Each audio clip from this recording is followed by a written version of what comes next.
안녕하세요. 책 읽기 좋은 날의 운입니다. 오늘 소개할 책은 톨스토이 단편선 사람은 무엇으로 사는가. 지은이는 레프 톨스토이, 옮기리는 홍대화, 발행은 현대지성입니다. 이 책은 19세기 러시아 문학의 대문으로 손꼽히는 톨스토이의 10편 인생 단편이 실려 있는데요. 1881년부터 1886년 사이에 쓰인 동화들은 톨스토이의 기독교적인 윤리관과 무조항주의를 그대로 담은 작품들입니다.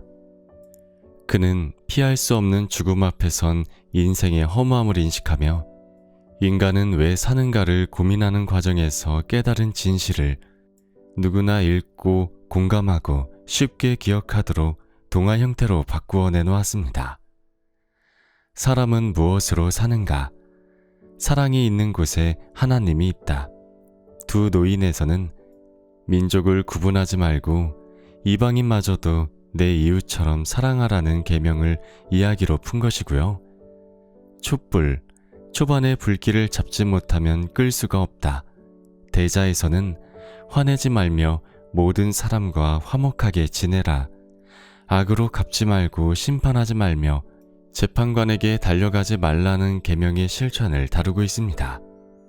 바보 이방과 사람에게는 얼마만한 땅이 필요한가는 인간의 탐욕과 탐심이 가져올 수 있는 비극을 이야기하고 있으며, 노동과 질병과 죽음과 세 가지 질문은 지금 이 순간 나와 함께 있는 사람에게 사랑과 선을 실천하는 삶을 살라는 메시지를 주고 있습니다. 오늘은 톨스토이 10편의 단편 중에서 사람은 무엇으로 사는가를 중간에 끊지 않고 모두 보내드리겠습니다. 자, 그럼 지금부터 잠시 책 속으로 들어가 보겠습니다. 오늘도 책 읽기 좋은 날과 함께 즐거운 시간 되세요. 구독, 좋아요, 알림 설정은 사랑입니다.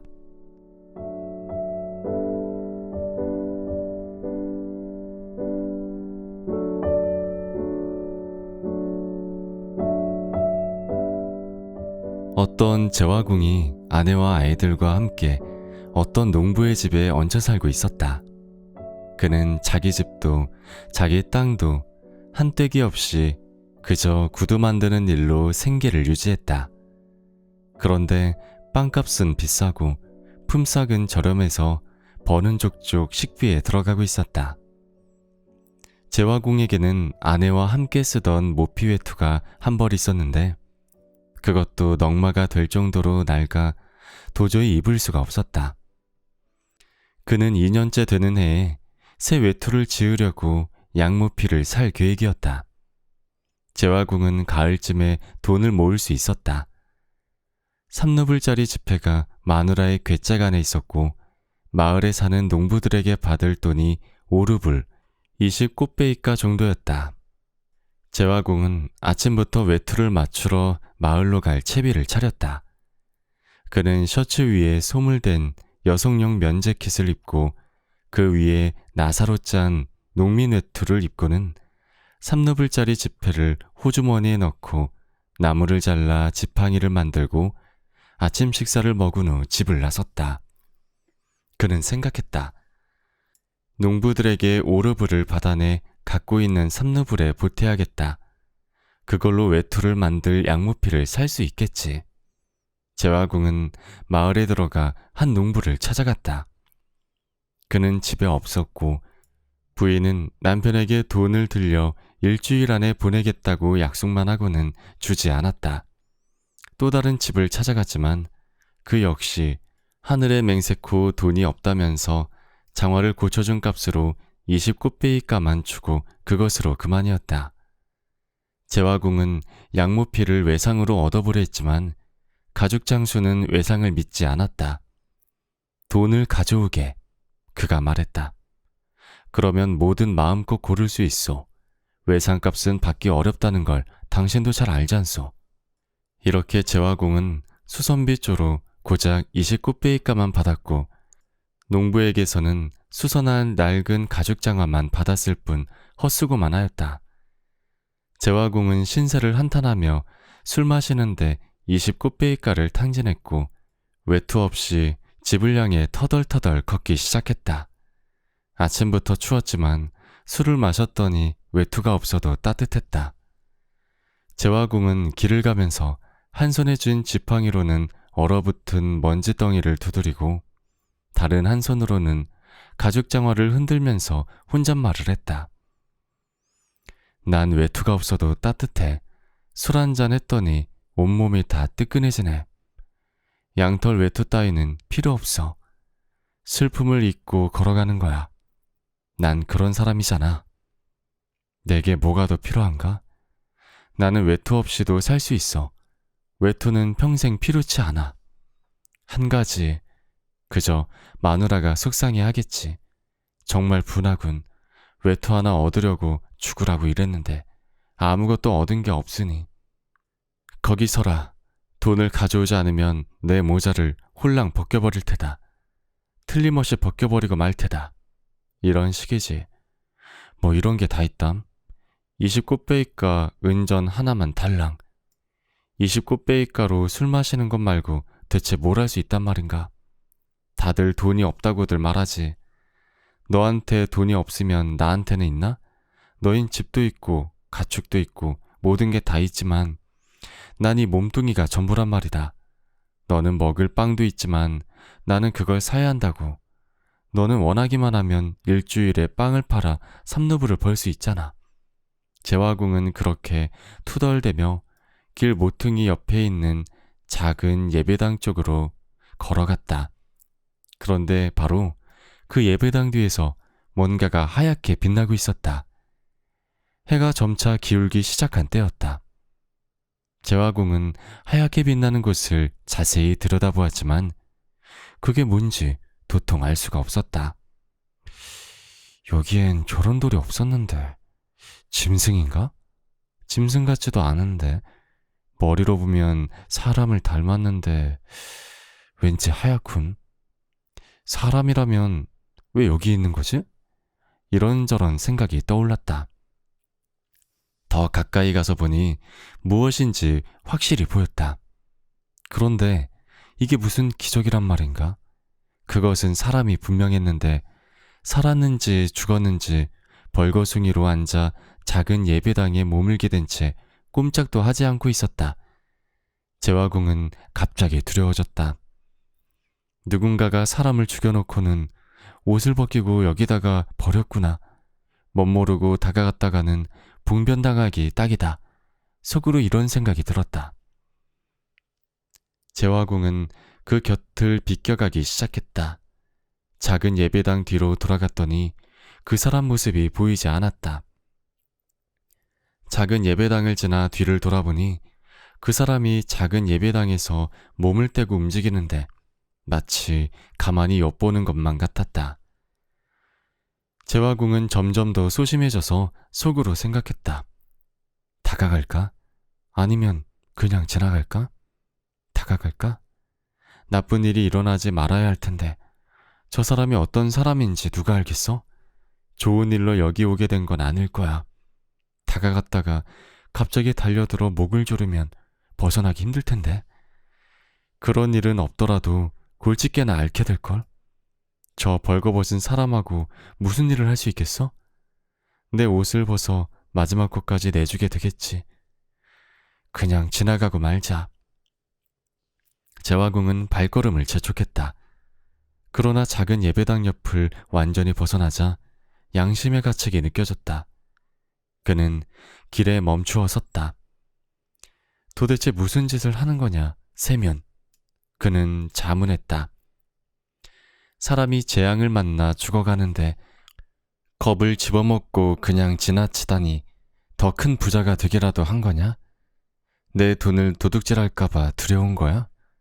에이, 세마. 그건 좋지 않지. 세면은 몸을 돌려 그 사람에게 돌아갔다. 세면은 다가가 그를 천천히 뜯어보았다. 아직 힘께나 쓸 젊은 사람인데 몸에서는 싸운 흔적도 보이지 않고 그냥 꽁꽁 얼어붙어 있어 놀랐다.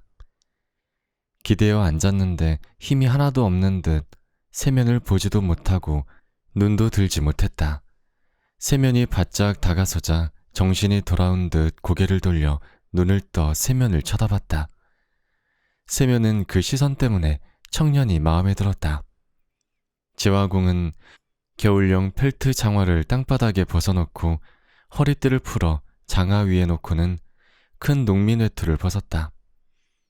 나중에 설명하기로 하고 자, 입게 어서. 세면은 그의 팔꿈치를 부축해 일으켰다. 사람이 일어났다.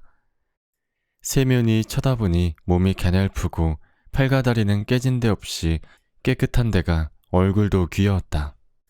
그 사람 어깨에 농민 외투를 걸쳤지만 그는 팔을 소매에 집어넣지도 못했다. 세면은 소매에 팔을 넣어주고 농민 외투를 당겨 여며준 다음 허리띠를 묶었다. 세면은 찢어진 모자를 벗어 그 사람에게 씌워주려다가 머리가 휑하게 느껴져서 다시 생각했다. 난 완전히 대머리인데 저 친구는 긴 고수머리잖아. 세면은 모자를 다시 썼다.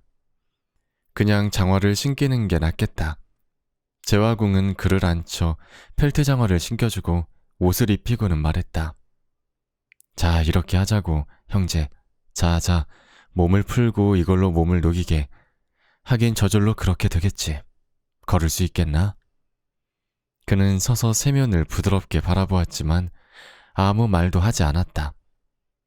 왜 아무 말도 하지 않나? 여기서 겨울을 날 수는 없자는가. 살던 곳으로 가야지. 자, 여기 내 지팡이가 있으니 힘이 없거든 이것을 지탱하게. 걸어보게나. 그는 걷기 시작하더니 뒤처지지 않고 가볍게 걸었다. 함께 길을 가다가 세면이 물었다. 그러니까 어디서 온 겐가? 저는 이곳 사람이 아닙니다. 이곳 사람들이라면 내가 다 알고 있지. 어쩌다가 작은 예배당 아래 있게 되었나? 말할 수 없습니다. 틀림없이 사람들이 심하게 돼 있겠지? 저를 심하게 대한 사람은 아무도 없습니다. 하나님이 저를 징계하셨습니다. 모든 게 하나님 뜻이라는 말은 누구나 다 아는 얘기지. 어디든 갖다 붙일 수 있어. 그래, 어디로 가는 길인가?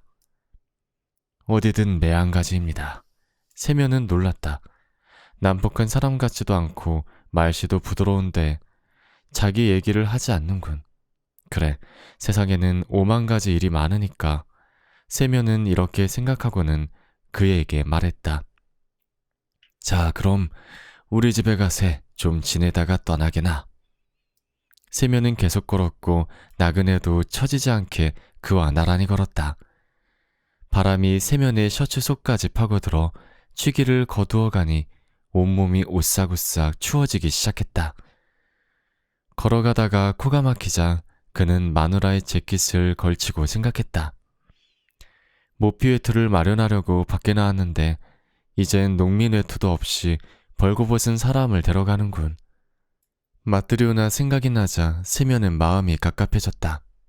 그러나 나그네를 보자 작은 예배당 뒤에서 그를 발견한 일이 기억나면서 마음은 뜰 듯이 기뻤다. 세면의 아내는 그날 일찍 집안일을 마쳤다.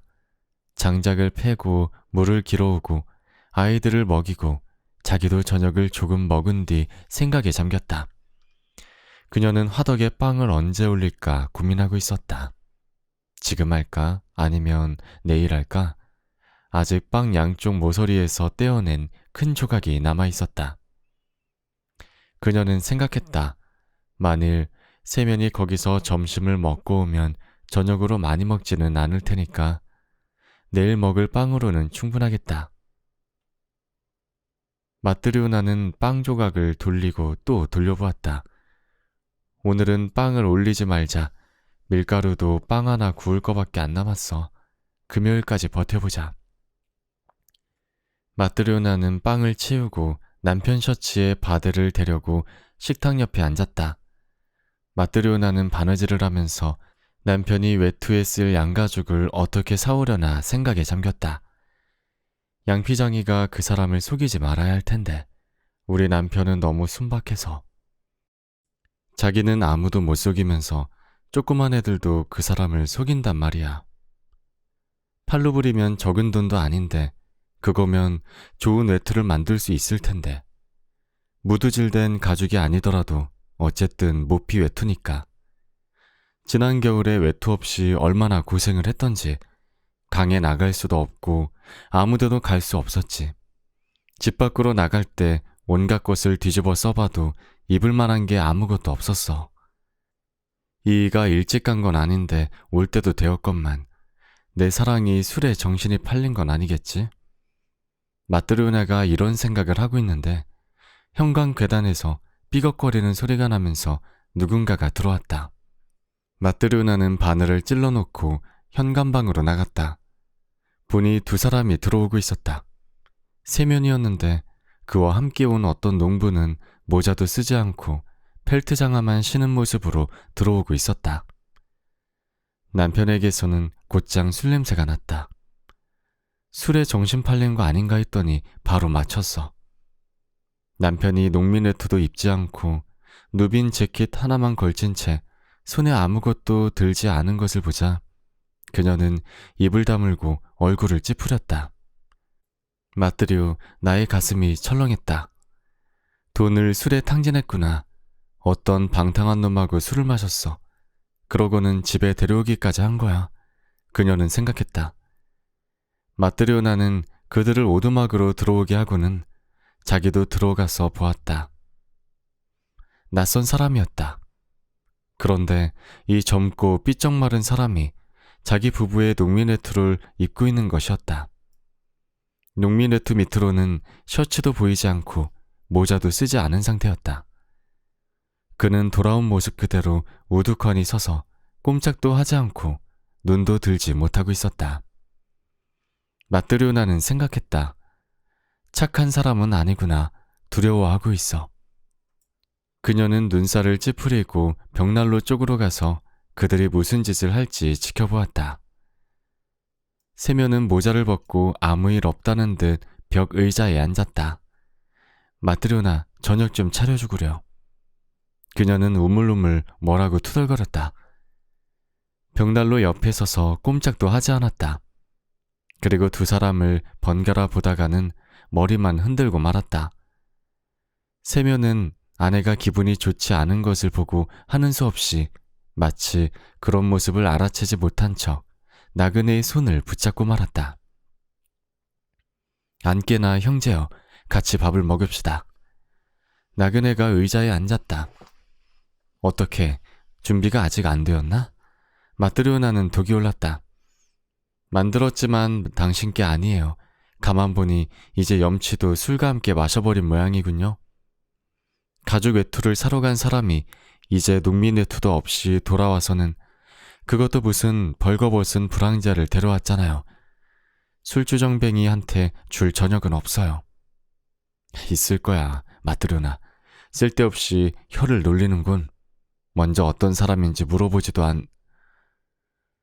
돈을 어쨌는지 말해줄래요? 세면은 농민 외투에 손을 집어넣어 종이를 꺼내서 펼쳐보았다. 돈 여기 있어. 트리포노프는 돈도 주지 않고 내일 주겠다고 약속만 하더군. 마트리오나는 화가 더 치밀어 올랐다. 남편은 외투도 마련하지 않고 마지막 남은 농민 외투를 어떤 벌거벗은 남자에게 입혀서는 집에까지 데려온 것이었다. 그녀는 식탁에서 종이를 잡아채서는 감추러 가며 말했다. 저녁은 없어. 벌거벗은 주정뱅이를 먹여주진 않을 거야. 에이, 마트리오나, 혀 조심해. 뭐라 말하는지 먼저 들어봐. 취한 바보의 말은 실컷 들었어. 술주정뱅이인 너한테 시집가고 싶지 않았는데 이유가 없었겠어? 엄마가 내게 준 남아포도 당신 술값으로 날려버렸다고. 이제 외투 사러 가서는 또 마셔버렸고. 세면은 이식 꽃배기가만 마셨다고 아내에게 설명하고 이 사람을 어디서 찾았는지도 말하고 싶었지만 마트리오나가 끼어들 기회를 주지 않았다. 그리고 어디서 갑자기 생각이 났는지 두세 마디 불쑥 던지는데 10년 전 일을 여전히 기억하고 있는 것이었다. 마트리오나는 잔소리를 하고 또 해대며 세면에게 달려들어 그의 소매자락을 붙잡았다. 내 반해투 내놔. 그렇지 않아도 이것밖에 안 남았는데 나한테서 가져가서는 자기가 껴입었잖아. 일이네, 이 곰보 숙회 같으니. 어디서 부러지도록 맡기라도 했으면. 세면은 테두리에 모피를 두른 여성용 바네트를 소매를 뒤집은 채 벗어던졌고, 안악은 뒤집어진 팔을 되돌려 놓다가 그만 재킷 재봉선이 뜯어져 버렸다. 마트리오나는 바네트를 집어 머리를 두르고는 문 쪽으로 갔다. 그녀는 그대로 떠나버리고 싶었지만 그래도 멈추어 섰다. 화가 치밀어 심장이 불붙는 듯했다. 그녀는 불같이 화를 내며 데려온 사람을 놓고 실컷 욕을 해주고 싶었다. 마트리오나는 멈춰서서 말했다. 착한 사람이라면 저렇게 벌거벗고 다닐 리가 없겠지. 셔츠라도 있을 텐데 그것도 없잖아. 당신이 착한 일을 하러 갔으면 어디서 저런 멋쟁이를 데려왔는지 말을 해야지. 내가 말했잖아. 걸어가는데 작은 예배당 옆에 이 벗은 사람이 완전히 굳은 채 앉아있더라고. 여름도 아닌데 벌거벗고 있었다고. 하나님이 나를 이 사람에게 보내신 거야. 그렇지 않았으면 죽었을걸? 그럼 어떻게 하겠나? 세상에 별일이 많잖아. 그래서 이 사람을 거두어 옷을 입혀 여기로 데려왔어. 마음을 좀 진정해봐. 이러는 건 죄야, 맞들으나. 어차피 우리는 죽을 목숨 아닌가? 마트리오나는 욕을 퍼붓고 싶었지만 나그네를 보고 입을 다물었다. 나그네는 의자 끝에 앉은 채로 꼼짝도 하지 않았다. 팔을 무릎에 포개고 머리는 가슴에 푹 수그리고 눈도 뜨지 않은 채 숨이 막히는지 얼굴을 온통 찡그리고 있었다. 마트리오나는 입을 다물었다. 세면이 말했다. 마트리오나, 자네 속에는 하나님이 없는가? 마트리오나가 이 말을 듣고 나그네를 다시 보자 갑자기 마음이 차분해졌다. 그녀는 문에서 떨어져서 벽난로 구석으로 물러나 식사거리를 챙기기 시작했다. 잔을 탁자 위에 놓고 끄바스를 따르고 마지막 남은 빵을 자르고 나이프와 수저를 놓았다. 한술 자시던가, 그녀가 말했다. 세면은 나그네를 움직이게 하며 이리 오게 젊은이라고 했다. 세면은 빵을 잘라 잘게 썰고는 먹기 시작했다. 마트리오나는 탁자 구석에 앉아 팔을 꿰고 나그네를 바라보았다. 그러자 나그네가 가엾게 여겨졌고 그를 좋아하게 되었다. 나그네는 돌연 명랑해져서 얼굴 찡그리기를 그만두고 눈을 들어 마트리오나에게 미소를 지어주었다. 저녁 식사를 마치자 안악이 설거지를 하고 나그네에게 묻기 시작했다.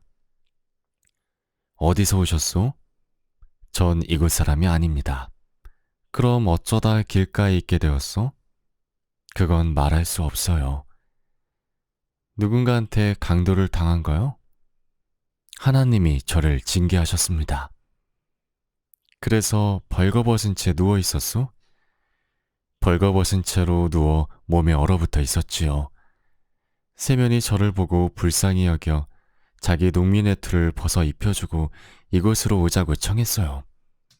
이곳에서는 아주머니가 저를 먹이고 마시우고 불쌍히 여겼고요. 주께서 두 분을 구원해 주실 겁니다. 마트리오나는 일어나 창에서 세면의 낡은 셔츠, 그러니까 그녀가 조금 전에 고친 그 셔츠를 집어 나그네에게 주고 또 바지를 찾아주었다. 자, 여기 있수. 내가 보니 셔츠도 없구먼. 옷을 입고 맘에 드는 곳에 누우시오. 2층이든 벽난로 위든. 나그네는 농민의 투를 벗고 셔츠와 바지를 입고는 2층에 누웠다. 마트리오나는 불을 끄고 농민 외투를 들고는 남편 옆에 기어 들어갔다. 농민 외투 끝으로 몸을 가리고 누웠는데 여전히 나그네가 그녀의 뇌리에서 떠나지 않았다. 그들에게 남은 마지막 빵 조각을 나그네가 먹었고 내일 먹을 빵도 없는데 셔츠와 바지까지 내주었다는 생각이 들자 갑자기 속상했다.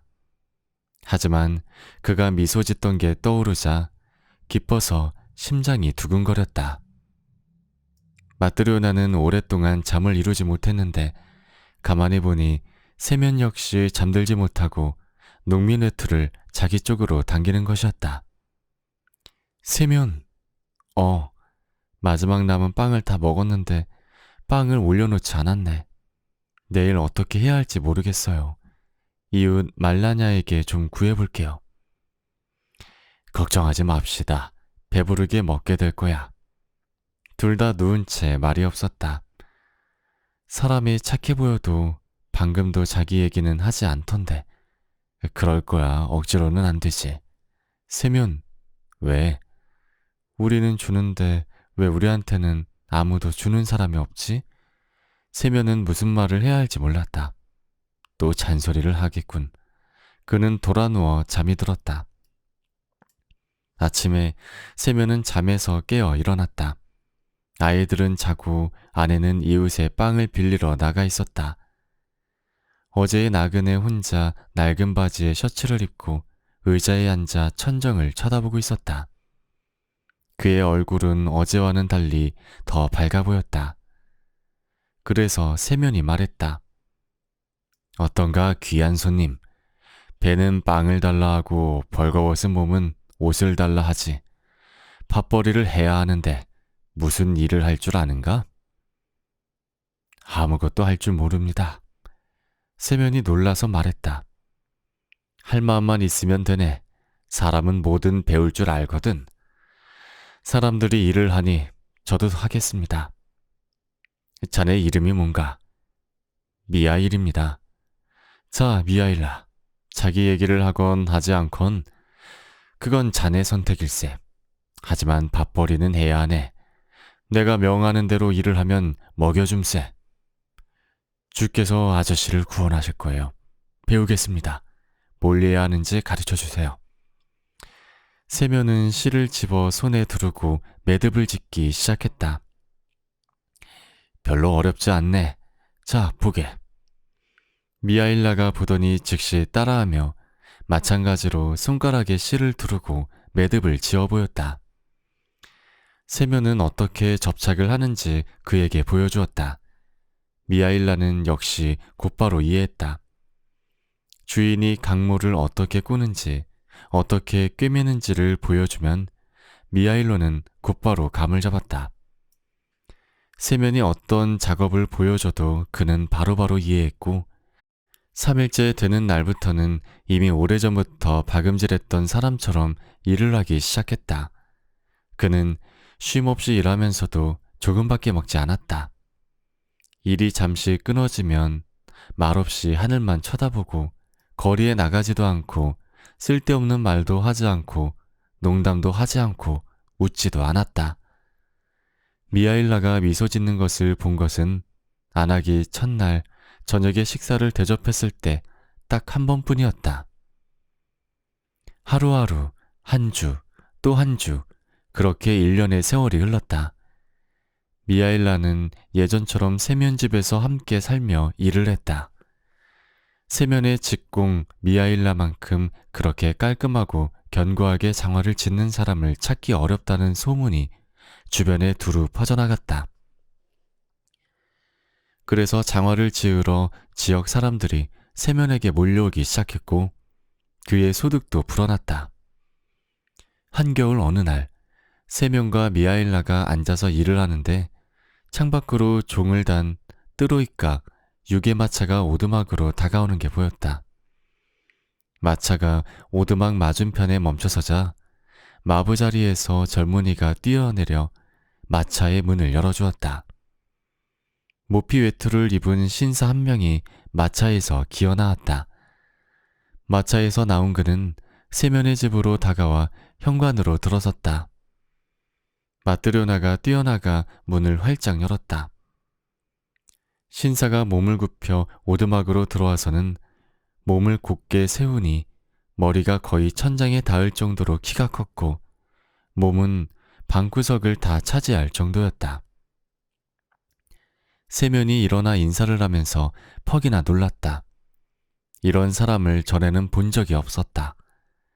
세면 자신은 뼈가 드러날 정도로 여인 사람이었고 미하일라도 파리했고 마드리오나도 마른 나무 막대기처럼 말랐는데 이 사람은 마치 다른 세계에서 온 마냥 상판도 붉을스레하고 살이 포동포동 찐 것이 목은 수소의 목 같고 온몸은 주철로 만들어진 사람 같았다. 신사는 뺨을 부풀리고 모피에트를 벗은 뒤 의자에 앉아 말했다. 누가 주인장인가? 세면이 나서서 대답했다. 접니다, 나으리. 신사가 자기 종북에게 소리쳤다. 에이, 배지가 여기로 물건을 가져오너라. 종북이 작은 꾸러미를 들고 달려들어왔다. 신사는 꾸러미를 받아 식탁 위에 올려놓았다. 풀어라. 그가 말하자 종북이 꾸러미를 풀었다. 관리는 장화지을 가죽을 손가락으로 탁탁 튀기며 세면에게 말했다. 잘 듣게. 제화공, 물건이 보이는가? 보입니다, 나으리. 이게 어떤 물건인지 알겠나? 세면이 물건을 손으로 만지며 말했다. 물건이 참 좋습니다. 좋기만 할까? 자네 이 바보야. 이런 물건은 아직 본 적도 없을걸. 독일제인데 20루블이나 들었네. 세면이 기가 죽어 말했다. 저희가 감히 어디서 이런 걸 보겠습니까?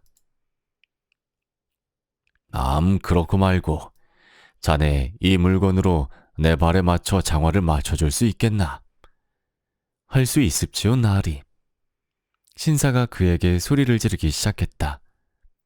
할 수 있다니. 내가 누구 장화를 짓는지 어떤 물건으로 짓는지 잘 알아둬야 할 거야. 1년 내내 신고 다녀도 비틀어지지 않고 터지지 않을 그런 장화를 만들어야 한다고. 그럴 수 있겠거든 이를 받고 가죽에 손을 대거라. 하지 못하겠거든 이를 받지도 물건에 손을 대지도 마. 미리 말하지만 1년이 되기 전에 장화가 터지고 비틀어지면 자네를 감옥에 집어넣을 테니까. 1년이 되기 전에 비틀어지지 않고 터지지 않으면 일한 대가로 10루블을 주지. 세면은 무슨 말을 해야 할지 몰라 주춤했다. 그러고는 미하일라에게 눈짓을 보냈다. 그의 팔꿈치를 치며 속삭였다. 어떤가? 맡을까? 미하일라가 고개를 끄덕였다. 이를 맡으시죠 라는 뜻이었다. 세면은 미하일라의 말을 듣고 1년이 지나도 비틀어지지 않고 터지지 않을 장화를 짓겠다는 조건으로 일을 맡았다. 신사가 다리를 쭉 뻗고는 소리를 질러 하인에게 왼발에서 장화를 벗기라고 명했다. 지수를 재게. 세면은 대략 45cm 길이의 종이를 꿰매어 펼치고는 무릎을 꿇어 그의 양말을 지저분하게 만들지 않으려고 손에 앞치마를 잘 두른 뒤 치수를 재기 시작했다. 세면은 바닥을 재고 발 높이를 재고 종아리 치수를 재기 시작했는데 종이가 모자랐다. 장단지가 통처럼 두꺼웠던 것이다. 장화목이 끼지 않게 잘 살피게. 세면은 종이를 또 꿰매기 시작했다. 신사는 앉아서 양말 속에서 발가락을 옴짝거리면서 오두막 안에 있는 사람들을 둘러보았다. 그러다가 미하일이 눈에 띄었다. 저 사람은 누구인가? 저희 집에 사는 장인입니다. 그가 장화를 만들 겁니다. 보게. 신사가 미하일라에게 말했다. 기억하게. 1년이 지나도 낡지 않도록 짓게. 세면이 미하일라를 돌아봤더니 미하일라가 그 신사를 보는데 마치 그의 뒤 어느 한 구석에 시선을 고정한 채 꼭 누군가를 들여다보는 것 같았다.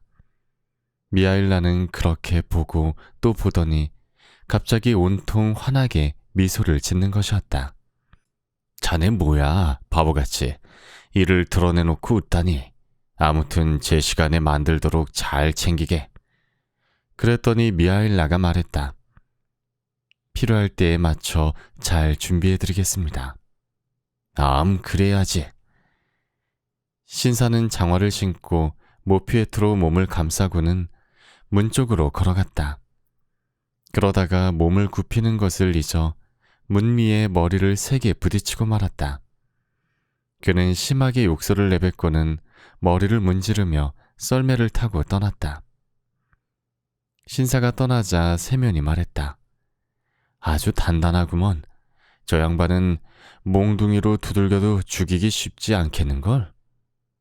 문설주가 머리를 때려 부쉈는데도 끄떡없네. 마트리오나도 이렇게 말했다. 저렇게 사는데 어떻게 기골이 평범할 수 있겠어요? 저런 대목 같은 사람은 잘 죽지도 않아요. 세면이 미하일라에게 말했다. 일을 받긴 했는데 재앙을 불러들인 건 아닐까? 비싼 물건인데 나리가 성깔이 저렇게 사나우니 어떻게 실수를 안 할 수 있겠어. 자네 눈썰미가 예리하고 손재주도 나보다 더 나아졌으니 자, 여기 치수가 있네. 물건을 재단하게 놔. 나는 구두쿠를 마저 깁겠네. 미하일라는 그의 말을 허투루 듣지 않고 신사가 남긴 가죽을 잡아 탁자 위에 펼치더니 반으로 접어 칼을 들고 재단하기 시작했다. 마트리오나가 다가와 미하일라가 어떻게 재단을 하나 보는데 그가 희한하게 일하는 것을 보고는 크게 놀랐다. 구두공의 일에 익숙한 그녀가 보기에는 미하일라가 장화지는 방식으로 가죽을 재단하지 않고 반원형으로 자르고 있었던 것이다. 마트리오나는 그걸 지적하려고 하다가 속으로 생각했다. 틀림없이 내가 장화를 어떻게 만드는지 잘 이해하지 못한 게야. 미하일라가 분명 나보다 더 잘할 테니 방해하지 말자. 미하일라는 두 짝을 재단해서 끝을 잡고는 장화 만드는 식이 아니라 목 없는 신발을 짓듯 두 끝이 아니라 한쪽 끝부터 바느질하기 시작했다. 마트리오나는 그것을 보면서도 놀랐지만 역시 방해하지 않았다. 미하일라는 계속 신발을 지어나갔다. 식사 후 쉬는 시간에 세면이 일어나서 보니 미하일라는 목 없는 신발을 나리의 물건이랍시고 지어놓았다. 세면은 탄식했다. 이걸 어쩐다. 미하일라가 여기 산지 꼬박 1년이 되었고 이제까지 실수를 저지른 적이 한 번도 없었는데 이런 끔찍한 일을 저지르다니. 나리는 대다리 위에 쭉 느린 장화를 주문했는데 저희는 구두창 없이 목 없는 신발을 지었네. 물건이 완전히 망가졌어. 이제 신사와 어떻게 셈을 치르지? 저런 가죽을 찾는 건 불가능한데. 세면이 미하일라에게 말했다. 자네, 이게 무슨 짓인가? 사랑스러운 사람아, 무슨 짓을 한 거야? 자네가 나를 망쳐버렸군. 나리는 장화를 주문했는데 자네는 뭐를 지은 건가? 그가 막 미하일라에게 무슨 말을 하려는 찰나에 누군가가 문고리를 만지며 문을 쿵쿵 두드리는 소리가 났다. 창밖을 내다보니 누군가가 말을 타고 와서 말을 메고 있었다. 문을 열어주니 신사의 집에서 온 그 하인이었다.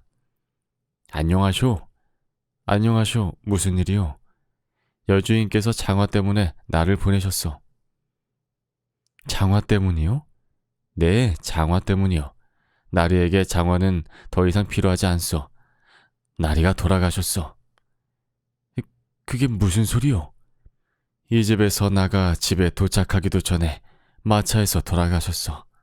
마차가 집에 도착했기에 내리시는 걸 도우려고 내가 나왔는데 나리가 가마니처럼 푹 고꾸라져서 죽은 채 누워있는 게 아니겠소.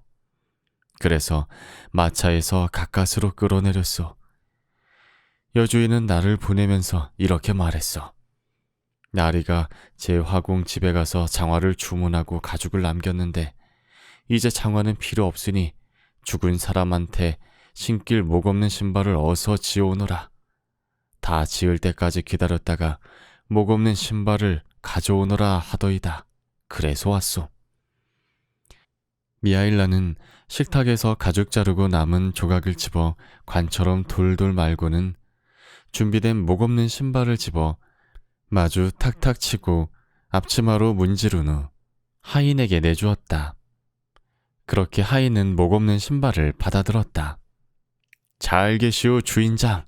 잘 지내시오. 또 1년, 그리고 2년이 흘러 미하일라가 세면의 집에서 살기 시작한 지 벌써 6년이 되었다. 그는 이전처럼 살았다. 아무데도 나가지 않고 쓸데없는 말은 하지 않고 미소를 지은 것도 딱 2번뿐이었다. 한 번은 안학이 그에게 처음으로 저녁을 차려준 날이었고 다른 한 번은 나리가 찾아온 날이었다. 세면은 자기 일꾼이 더할 날이 없이 마음에 들었다. 그가 어디서 왔는지 더 이상 묻지도 않았다. 다만 미하일라가 갑자기 떠나버릴까봐 그것이 두려웠다. 하루는 모두가 집에 있던 때였다. 여주인이 벽난로에 주철 주전자를 올려놓았고 아이들은 벽에 붙은 의자 위를 뛰어다니며 창밖을 내다보고 있었다. 세면은 창 옆에서 구두를 깁고 있었고 미하일라는 다른 창 옆에서 구두굽을 박아붙이고 있었다. 남자아이가 의자 위에서 미하일라에게 달려가 그의 어깨에 기대어 창밖을 바라보았다. 미하일라 아저씨, 저기 봐요. 상인 부인이 여자아이들을 데리고 우리 쪽으로 오는데 한 여자아이는 절름발이야. 소년이 이렇게 말하자마자 미하일라는 일거리를 내던지고 창으로 몸을 돌려서는 거리를 내다보기 시작했다. 세면은 놀랐다. 미하일라는 지금껏 한 번도 거리를 내다본 적이 없었는데 지금은 창에 꼭 기대어 뭔가를 바라보는 것이었다. 세면도 창밖을 보기 시작했다. 정말로 한 여자가 마당 쪽으로 오고 있는데 말쑥한 옷차림에 모피웨트를 입고 모직 스카프를 두른 2 여자아이의 손을 붙잡은 채 오는 중이었다. 소녀들은 하도 똑같아서 분간이 되지 않았다. 다만 한 아이가 왼쪽 다리를 절룩이고 있었다. 여자가 계단을 타고 현관으로 올라와 문손잡이를 당겨 문을 열었다. 그녀는 자기보다 먼저 2 아이를 들여보낸 후 오두막으로 들어왔다. 안녕하세요, 여러분. 어서 오세요. 무슨 일이신가요? 여자가 식탁 옆에 앉았다. 2 아이는 사람들을 보고 놀라 그녀의 무릎에 몸을 꼭 댔다. 이 아이들이 여름에 신을 가죽 구두를 맞춰주고 싶어요. 가능합니다. 이렇게 작은 아이들 구두를 지어본 적은 없지만 할 수 있어요. 대다리가 있는 구두도 가능하고 대마로 만들어 뒤집을 수 있는 신발도 가능합니다. 우리 집 미하일라는 거장이에요. 그렇게 말하며 세면이 미하일라를 돌아보니 이를 내던지고 앉아서 여자아이들에게서 눈을 떼지 못하고 있는 게 아닌가. 세면은 그런 미하일라를 보고 놀랐다. 사실 그도 여자아이들이 예쁘다고는 생각하고 있었다. 검은 눈동자에 토실토실하고 발그레한 것이, 그리고 아이들이 입은 모피웨트나 스카프도 훌륭했다. 하지만 그가 아이들을 그렇게 뚫어지게 쳐다본다는 것이 여전히 납득되지 않았다. 세면은 놀랐지만 여자와 이런저런 이야기를 하며 흥정했다. 흥정이 끝나자 치수를 재기 시작했다. 여자는 다리 저는 아이를 자기 무릎에 앉히고 말했다. 이 아이의 치수를 2가지로 재주세요. 굽은 다리에 구두 하나를 짓고 곧은 다리에 3개를 지어주세요.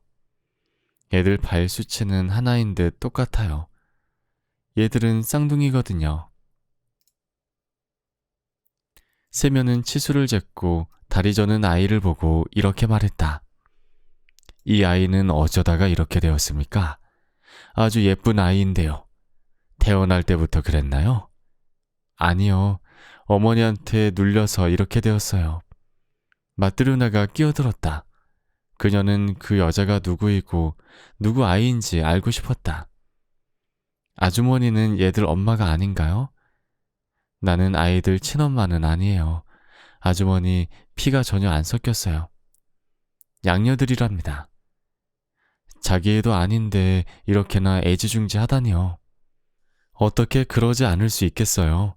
내 저주로 2 애를 키웠는데요. 내 아이가 있었지만 하나님께서 데려가셨거든요.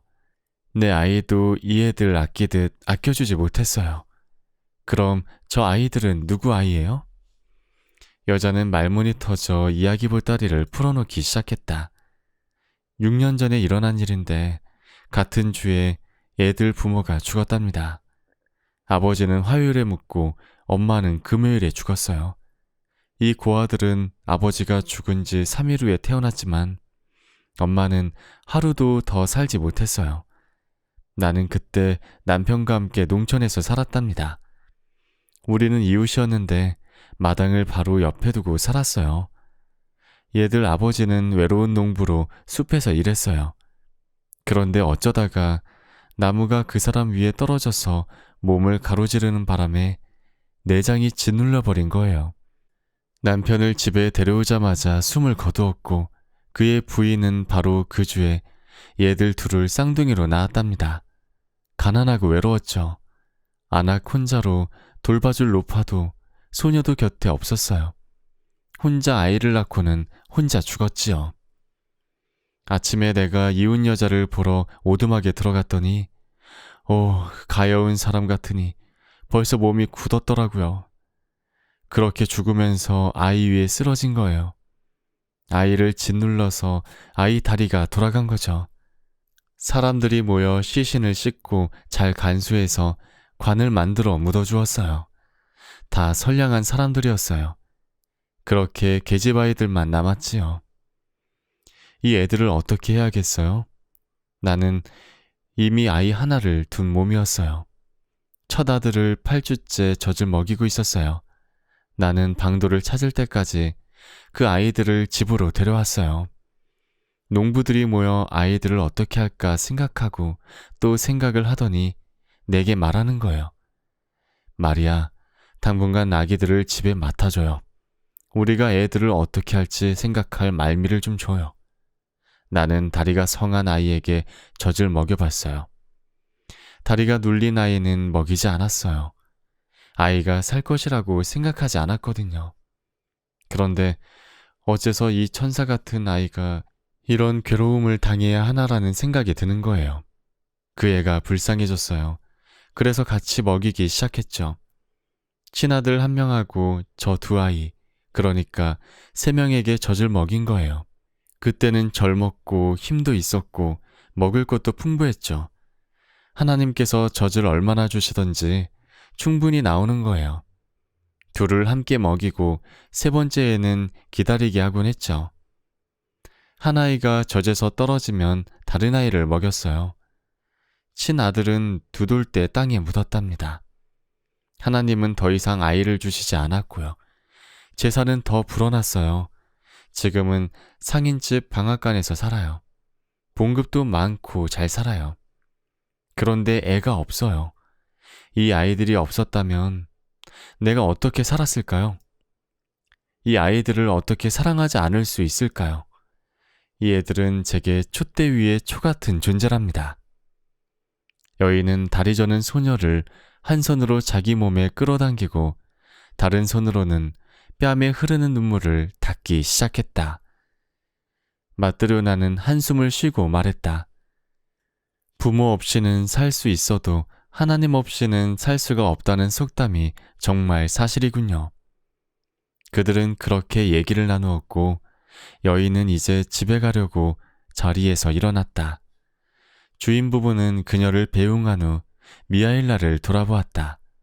그는 무릎에 손을 얹고 앉아서 위를 바라보며 미소를 짓고 있었다.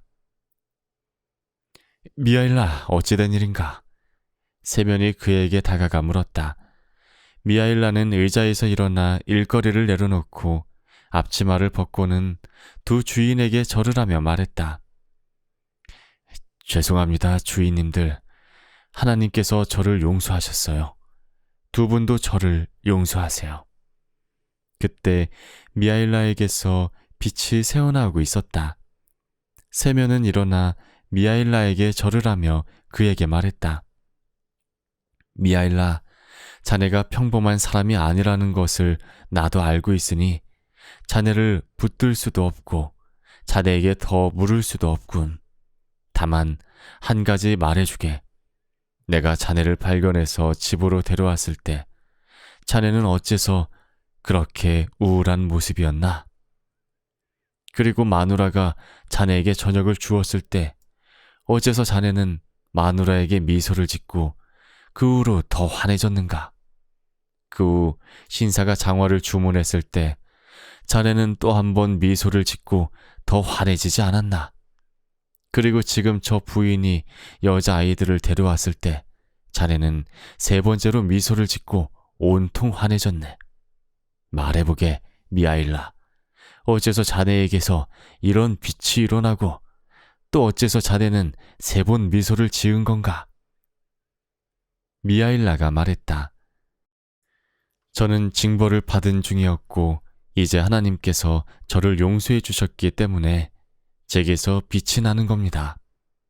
저는 하나님이 하시는 말씀 세 마디를 깨달았기 때문에 세 번 미소를 지었습니다. 저는 하나님의 말씀을 세 번에 걸쳐 깨달았습니다. 한 번은 주인 아주머니가 저를 불쌍히 여겼을 때 깨달았고 그렇기 때문에 처음 미소를 지었던 겁니다. 부자가 장화를 주문했을 때 저는 다른 말씀을 깨달아서 두 번째로 미소를 지었습니다. 이제 소녀들을 보았을 때 마지막 세 번째 말씀을 깨닫고는 세 번째로 미소를 지은 겁니다. 그러자 세면이 말했다. 미하일라, 어째서 하나님이 자네를 벌하셨고 하나님의 무슨 말씀을 깨달았다는 건지 좀 알아듣게 설명을 해주게나. 이에 미하일라가 말했다.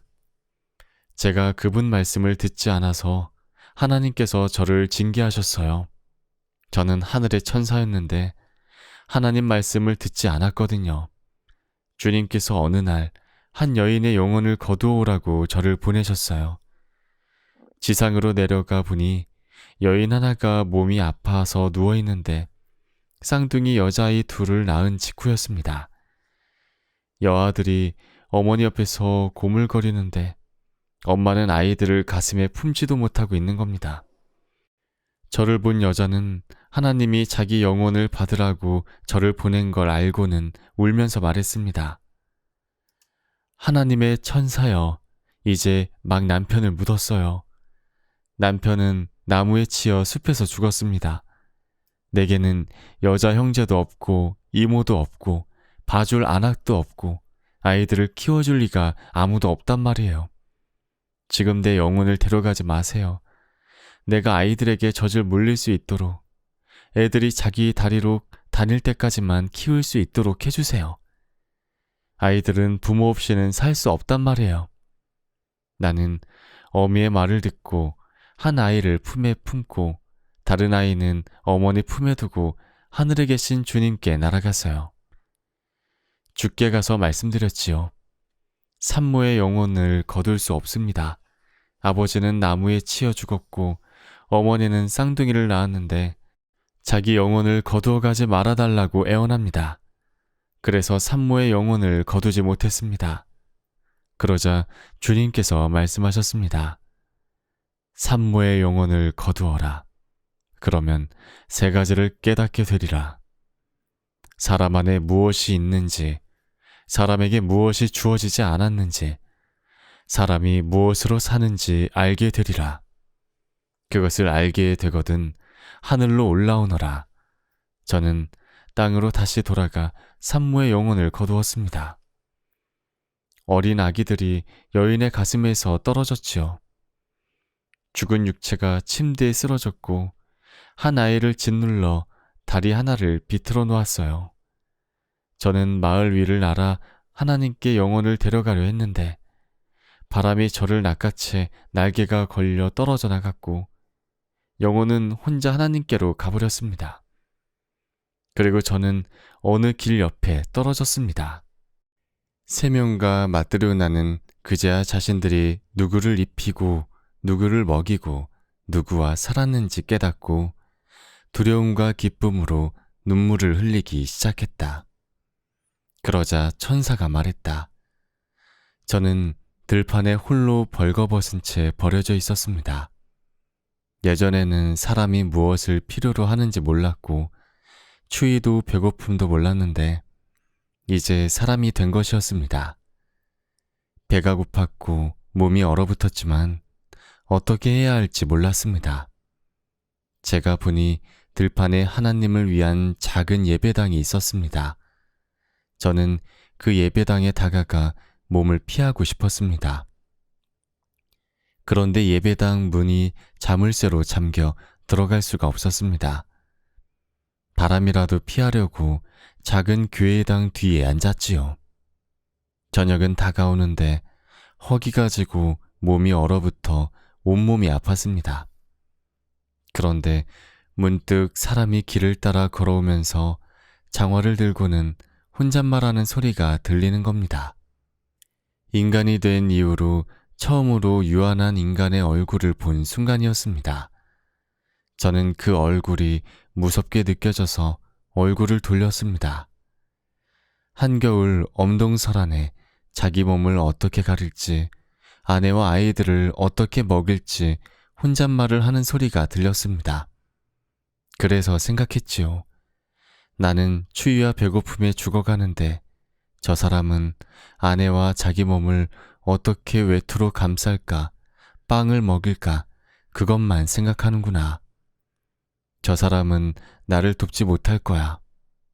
그 사람은 저를 보더니 얼굴을 잔뜩 찌푸리고 옆을 지나갔습니다. 저는 절망했지요. 그런데 문득 그 사람이 되돌아오는 소리가 들렸습니다. 그를 쳐다보니 조금 전 그 사람이었습니다. 아까는 얼굴에서 죽음이 보였지만 이제는 갑자기 생생해진 거예요. 저는 그 얼굴에서 하나님을 보았습니다. 그 사람이 제게 다가와 옷을 입혀주고 저를 데리고 자기 집으로 데려갔습니다. 제가 그 사람 집에 오자 그분의 아내가 우리를 맞으러 나왔습니다. 사실 여자는 그 사람보다 더 무서웠습니다. 여자의 입에서는 죽음의 영이 흘러나왔고 저는 죽음이 풍기는 악취 때문에 숨을 쉴 수조차 없었습니다. 여자는 저를 추운 데로 내쫓으려 했지만 저는 그렇게 하면 여자가 죽는다는 것을 알았죠.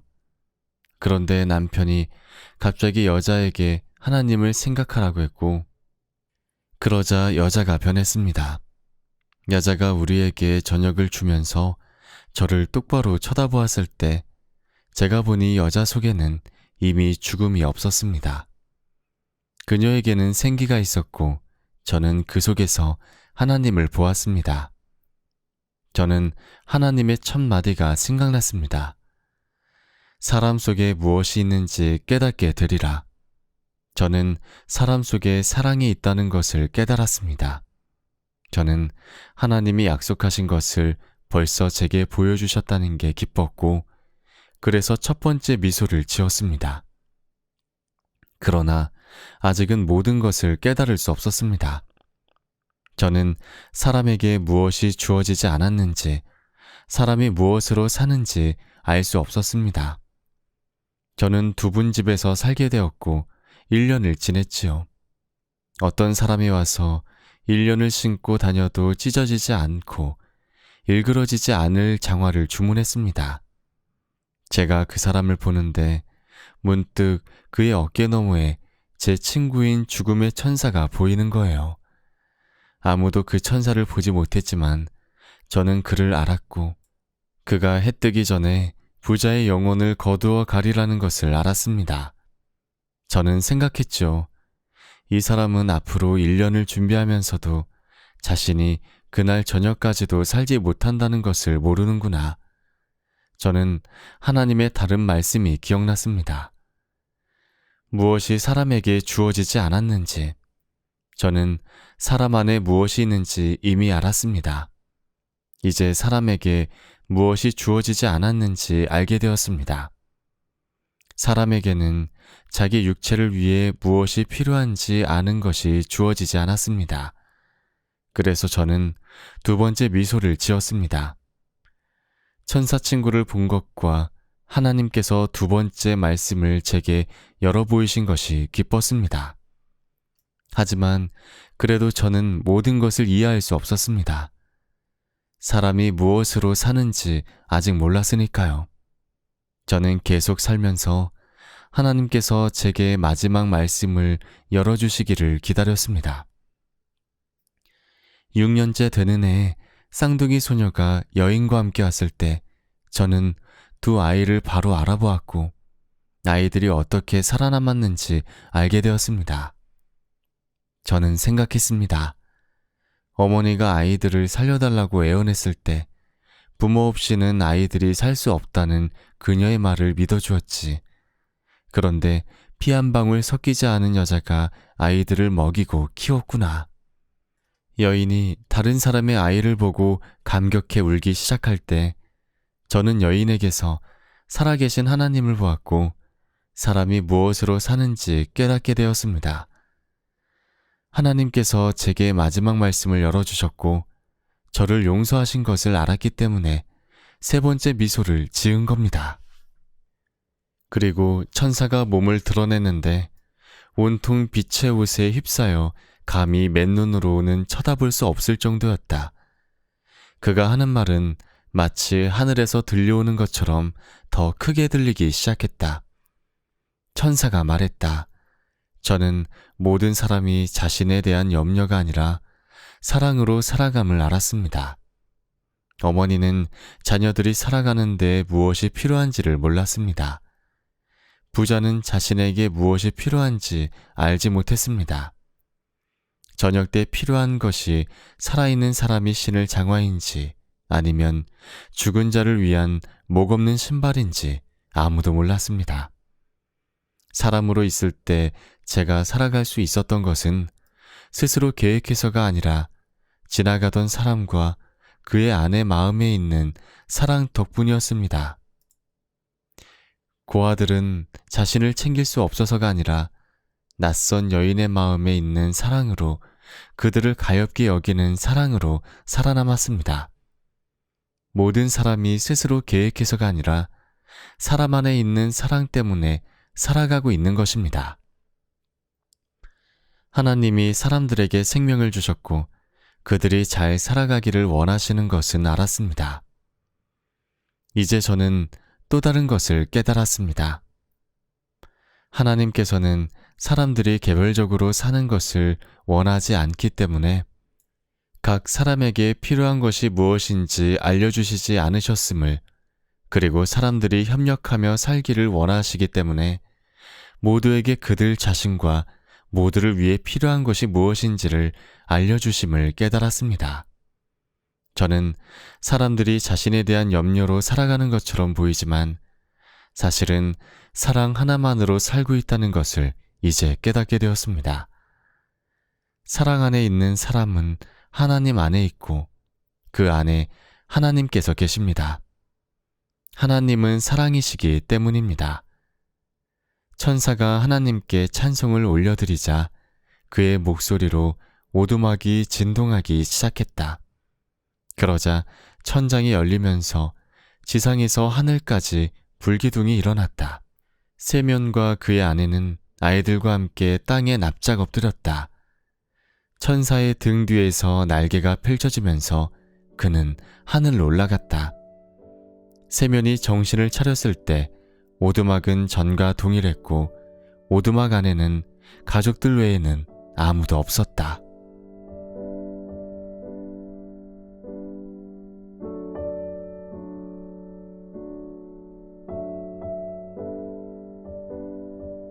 책 읽기 좋은 날. 오늘은 사람은 무엇으로 사는가를 들려드렸습니다. 감사합니다.